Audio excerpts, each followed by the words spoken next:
Assalamualaikum warahmatullahi wabarakatuh.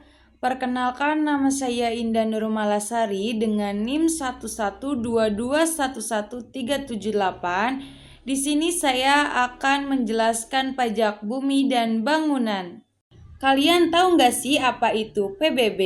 Pajak bumi dan bangunan atau disingkat PBB adalah pungutan yang harus dibayar atas keberadaan bumi dan bangunan yang memberikan manfaat dan status sosial ekonomi bagi seseorang atau badan yang mempunyai hak atasnya atau mendapatkan manfaat padanya. Karena pajak bumi dan bangunan bersifat material, besaran tarif ditentukan dari luas dan kondisi tanah atau bangunan yang ada. Adapun objek pajak dalam pajak bumi dan bangunan meliputi sawah, ladang, kebun, tanah, pekarangan, dan tambang. Sedangkan objek bangunan dalam PBB meliputi rumah tinggal, bangunan usaha, gedung bertingkat, pusat perbelanjaan, pagar mewah, kolam renang, dan jalan tol. Sebenarnya tidak semua tanah dan bangunan yang ada dapat menjadi objek dalam pajak bumi dan bangunan. Ada beberapa objek yang tidak masuk ke dalam objek pajak bumi dan bangunan. Objek tersebut dilihat berdasarkan manfaat dan kegunaannya, yaitu dipergunakan untuk kepentingan umum di bidang-bidang berikut ini, antara lain sosial, ibadah, kesehatan, kebudayaan, pendidikan, dan sejarah. Kemudian dipergunakan untuk kepentingan menjaga flora dan fauna seperti hutan suaka alam, hutan lindung, dan taman nasional. Dipergunakan untuk kepentingan negara atau organisasi internasional, contohnya konsulat dan kedutaan. Selanjutnya yaitu subjek PBB. Menurut pasal 4 Undang-Undang Nomor 12 Tahun 1985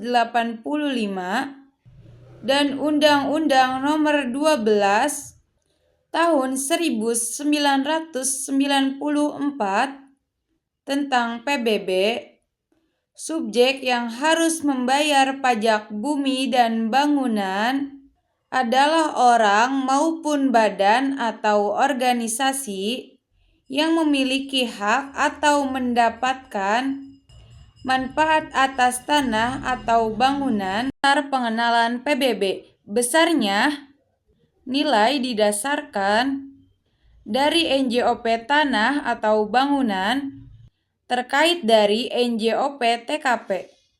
Rumus perhitungan pajak PBB adalah sebagai berikut.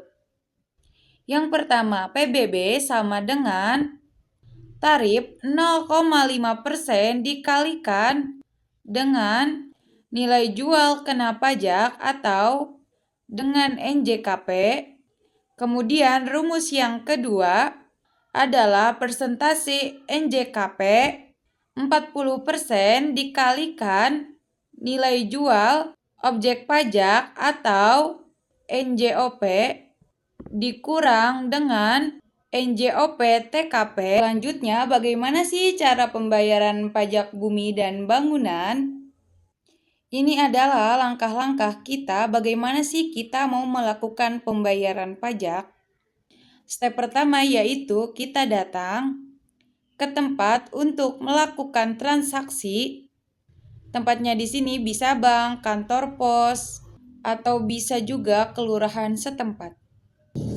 Setelah datang ke tempat pembayaran, kita menunjukkan SPPT. Nah, SPPT di sini adalah surat pemberitahuan pajak terutang. SPPT PBB kita itu diberikan kepada petugasnya, nanti kita akan mendapatkan SPPT terhadap tanah bidang yang kita miliki. Nah, SPPT itu yang akan kita tujukan kepada tellernya nanti untuk melakukan pembayaran.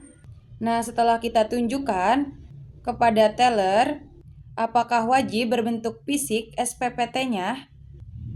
Tidak juga, karena ada juga beberapa yang melakukan pembayaran tidak membawa SPPT. Paling tidak ada beberapa informasi di dalam SPPT yang kita tunjukkan langsung kepada teller. Mungkin ada nomornya, mungkin dari teman-teman nanti bisa lihat gambar yang ini nih. Nah, di sini kita melakukan pembayaran dengan menunjukkan foto SPPT-nya.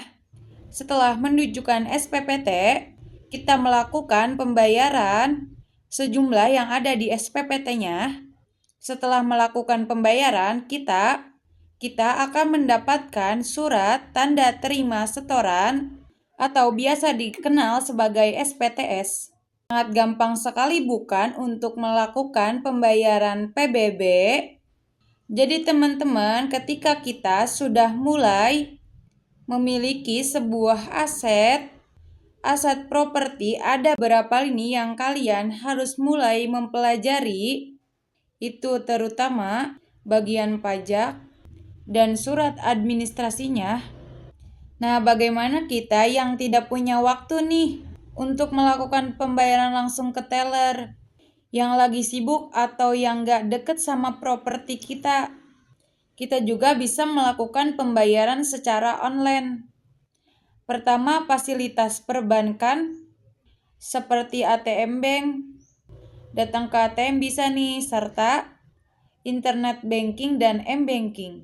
Nah, kita juga bisa melakukan dengan e-commerce. Bisa juga dengan melakukan pembayaran dengan aplikasi Gojek atau link aja, dan serta bisa kita lakukan di gerai Indomart atau Alfamart terdekat. Nah, sangat gampang sekali kita di zaman sekarang untuk melakukan pembayaran pajak. Mungkin hanya itu saja penjelasan mengenai pajak bumi dan bangunan dari saya. Mohon maaf bila ada salah pembahasan, salah materi, atau salah kata. Kurang dan lebihnya mohon dimaafkan. Wabillahi taufiq wal hidayah. Wassalamualaikum warahmatullahi wabarakatuh.